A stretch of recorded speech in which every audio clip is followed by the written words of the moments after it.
নমস্কার, শুভ সন্ধ্যা।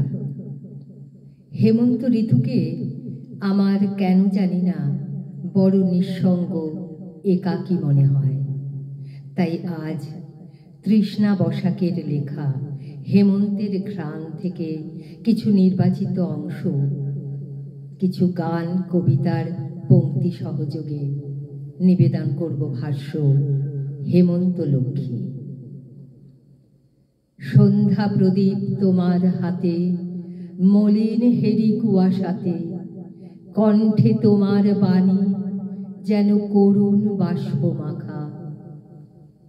শরতের আকাশ যেন তীব্র নীল বিষ, দেবীর গয়নার মতো সোনালি রোদ ছড়িয়ে থাকে চারিধারে।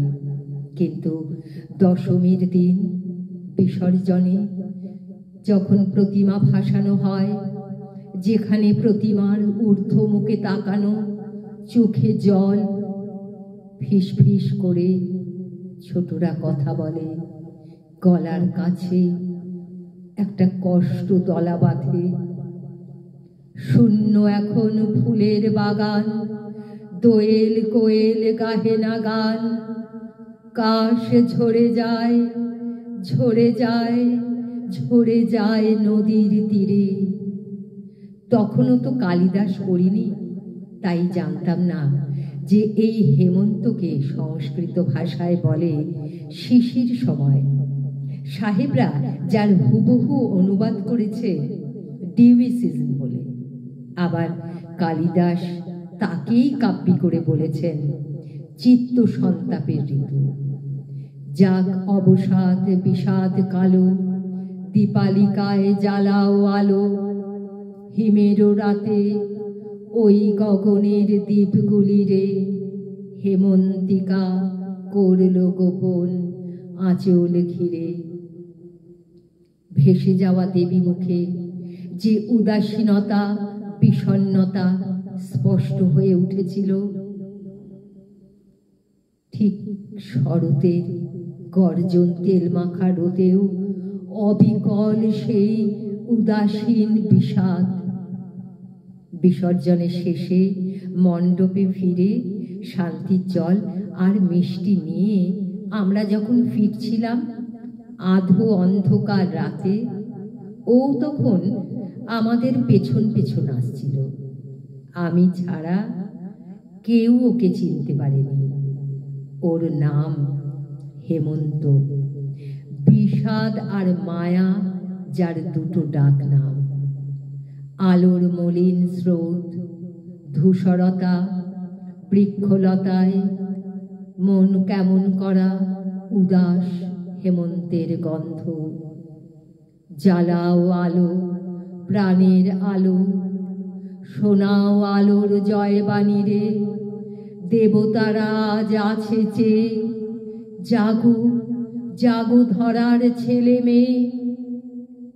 আলোয় জাগাও যামিনী রে। রাজশেখর বসু তার মহাভারতের উদ্যোগ পর্বে কৃষ্ণকর্ণ সংবাদে লিখছেন, এই হেমন্তকাল কুরুক্ষেত্র যুদ্ধের জন্য আদর্শ সময় বিবেচনা করা হয়েছিল। কারণ এই মাস অতি শুভ, পশু খাদ্য ও ইন্ধন সুলভ, শস্য পরিপুষ্ট, বৃক্ষ সকল ফলবান, মক্ষিকা অল্প, জল সাধু হইয়াছে, পথে কর্দম নাই, শীত গ্রীষ্ম অধিক নহে। হায় হেমন্ত লক্ষ্মী, তোমার নয়ন কেন ঢাকা? তোমার হিমের ঘোমটা খানি ধুমল রঙে আঁকা। হেমন্তের সব যুদ্ধই কি এমন শূন্য পরিণাম দেয়? না, কখনো না। কারণ প্রকৃতি বা ধরিত্রী কোনো স্থান শূন্য রাখেন না। তাই তো কবি বলে ওঠেন, ধরার আঁচল ভরে দিলে প্রচুর সোনার থানে, দিগঙ্গনার অঙ্গন আজ ভরে তোমার দানে।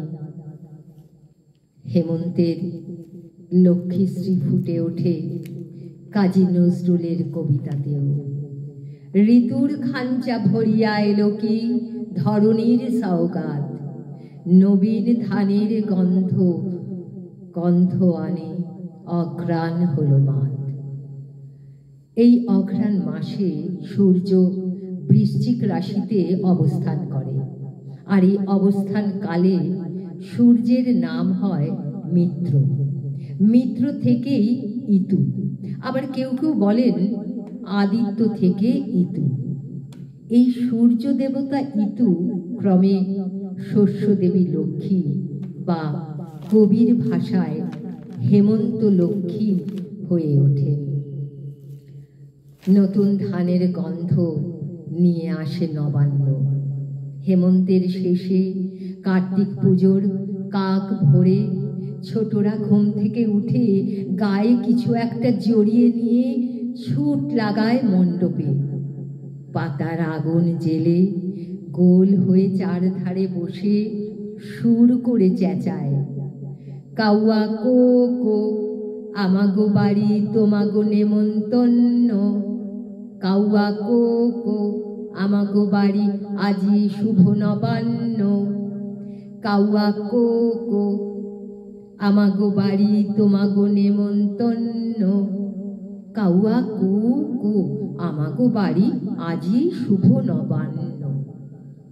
সারা রাত চাকা চাকা করে ভেজানো মিছরির জলে মেশানো হয় নতুন সুগন্ধিত ধবধবে সাদা চাল বাটা, নারকেল বাটা, ডাবের জল, গন্ধরাজ লেবু মিশিয়ে যে অমৃত তৈরি হয় তাকেই বলে নবান্ন। পেতলের কলসি থেকে বউ চিরা ঢেলে দেয়, সবাই বসে থাকে অপেক্ষায়। এই নীল সবুজ মাতৃভূমির দেশের কবি জীবনানন্দ দাশ এই কাককে নেমন্তন্ন করার কথায় মনে পড়ে যায় কবির সেই কবিতার লাইন, হয়তো ভোরের কাক হয়ে এই কার্তিকের নবান্নের দেশে। কবিগুরু বলে ওঠেন, আপন দানে আড়াল করে কেন তোমার আসন পাতা, আপনাকে কেমন তোমার গোপন রাখা, আপন দানের আড়ালেতে কেন তোমার আসন পাতা, আপন দানের আড়ালেতে কেন তোমার আসন পাতা, আপনাকে কেমন তোমার গোপন রাখা।